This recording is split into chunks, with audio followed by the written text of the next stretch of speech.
ओह, तो अब हम लोग जो है वेरिएशन के बारे में बात करेंगे इंटरसेप्ट्स की, यानी कि इंटरसेप्ट कितने टाइप्स के हो सकते हैं, ठीक है।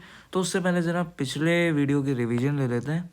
तो हमने पढ़ा था कि एक्स इंटरसेप्ट जो है वो x1 माइनस x2 के मॉड के बराबर होता है, यानी कि दोनों इंटरसेप्ट्स का डिफरेंस, और वो पॉजिटिव होगा क्योंकि लेंथ हमेशा पॉजिटिव होती है, ठीक है। और हमने एक्स इंटरसेप्ट का एक और फार्मूला पढ़ा था जो कि होता है 2√g² माइनस सी।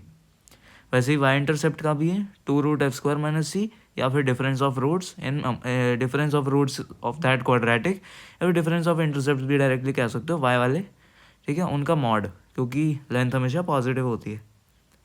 और हमारे पास दो रिजल्ट्स भी आ गए थे जो कि थे x1 plus x2 is equal to -2g, same for y, but replace g with f, और x1 x2 c और y1 y2 दोनों c ही आ रहे थे हमारे पास, ठीक है।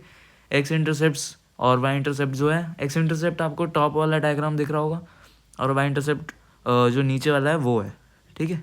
हाँ, अब ये तो एक ही वेरिएशन है, अभी हम इसमें और वेरिएशंस पढ़ेंगे कि इंटरसेप्ट्स कितने तरीके से हो सकते हैं।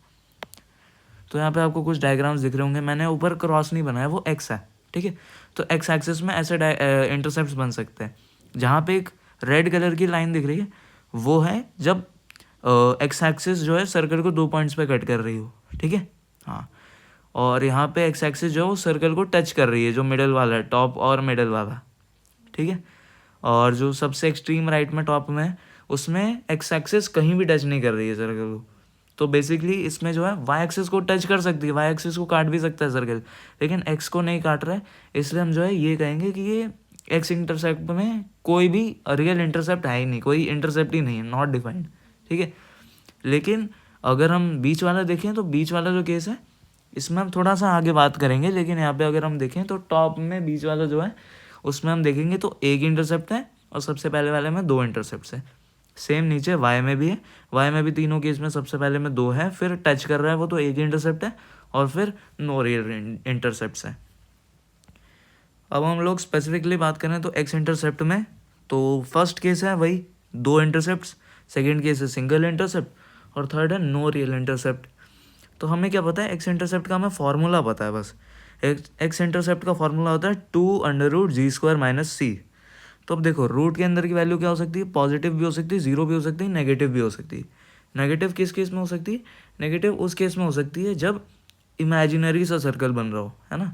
और अगर ये जीरो के बराबर है तो फिर तो पूरी वैल्यू ही जीरो हो गई, है ना। पूरी वैल्यू जीरो हो गई तो एक्स इंटरसेप्ट जीरो हो गया, एक्स इंटरसेप्ट जीरो हो गया, यानी कि mod of x1 minus x2 zero हो गया, यानी कि x1 इक्वल टू x2 हो गया, है ना।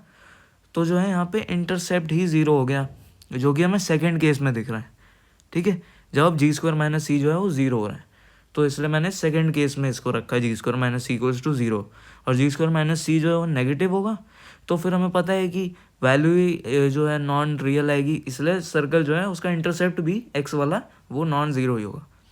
और फर्स्ट केस तो अंडरस्टूड ही है कि रूट में भी पॉजिटिव, बाहर तो 2 पॉजिटिव ही है, तो इंटरसेप्ट है एक, ठीक है। और अगर रियल इंटरसेप्ट जीरो से कुछ अलग वैल्यू आ रही है, नेचुरल नंबर्स में आ रही है, फ्रैक्शनल में, फ्रैक्शनल का तो छोड़ दो अभी, कुछ भी जीरो से बड़ी पॉजिटिव वैल्यू आ रही है, तो फिर हम कहेंगे कि 2 इंटरसेप्ट्स हैं एक्स एक्सिस में। सेम वैसे ही अगर हम वाई एक्सिस के लिए देखें तो उसमें भी बिल्कुल एग्जैक्टली सेम है, ठीक है। ये सेकेंड केस ना दोनों का थोड़ा इंपॉर्टेंट है, तो इसको भी हम डिस्कस करेंगे, ठीक है। हाँ, तो वही 2√f² माइनस सी यहाँ पे लगा है, वो भी पॉजिटिव, जीरो और नेगेटिव हो सकता है। तो f² माइनस सी जो है वो पॉजिटिव रखा तो 2 इंटरसेप्ट आए, जीरो रखा तो फिर एक ही जगह पे कट कर देगा, और अगर नेगेटिव रखा तो फिर नो रियल हो जाएंगे, ठीक है। कोई रियल रूट्स भी क्या इंटरसेप्ट ही नहीं होगा कोई वाई में, ठीक है।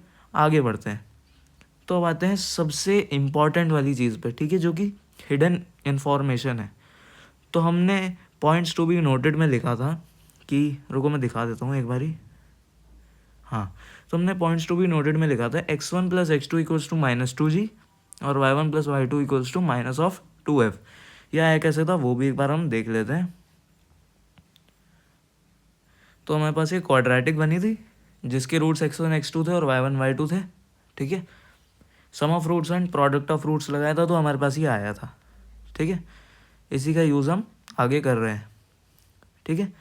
तो देखो, जब हमने सेकेंड केस लिया दोनों का, X intercept and Y intercept का, तो हमें ये देखा कि वो मैंने अभी बताया था ना x1 इक्वल्स टू x2 या फिर y1 इक्वल्स टू y2, क्यों? क्योंकि सेकेंड केस में मैंने दोनों ऊपर में लिखा हुआ था y1 एंड y2 कोइंसाइड कर रहे हैं यहाँ पे, क्योंकि वो दोनों इंटरसेप्ट एकदम पास आ चुके हैं, तो हम इक्वल भी कह सकते हैं उन्हें, ठीक है। इसलिए मैंने दोनों को इक्वल कर दिया। अब जो ऊपर इक्वेशन लिखी हुई है x1 plus x2 equals to -2g या फिर y1 plus y2 equal to -2f, इन दोनों में हम दोनों जगह सेम रख सकते हैं, तो 2x1 या फिर 2y1 या फिर 2x2 या फिर 2y2 कुछ भी बना लो, ठीक है। तो इससे जो है हमारे पास x इंटरसेप्ट जो है वो -g के बराबर आ रहा है और y इंटरसेप्ट जो है वो -f के बराबर आ रहा है। इससे हमें क्या पता चलता है? तो इससे हमें बेसिक ये इन्फॉर्मेशन मिल रही है कि जो x इंटरसेप्ट है, अगर इंटरसेप्ट कोइंसाइड कर रहे हैं तो x इंटरसेप्ट की जो कोऑर्डिनेट होगी ना वो -g,0 होगी और y इंटरसेप्ट की जो कोऑर्डिनेट होगी वो -f,0 होगी, ठीक है। हाँ, तो नेक्स्ट वीडियो में जो है हम रेडियस के थोड़ा डिस्कशन करेंगे, ठीक है।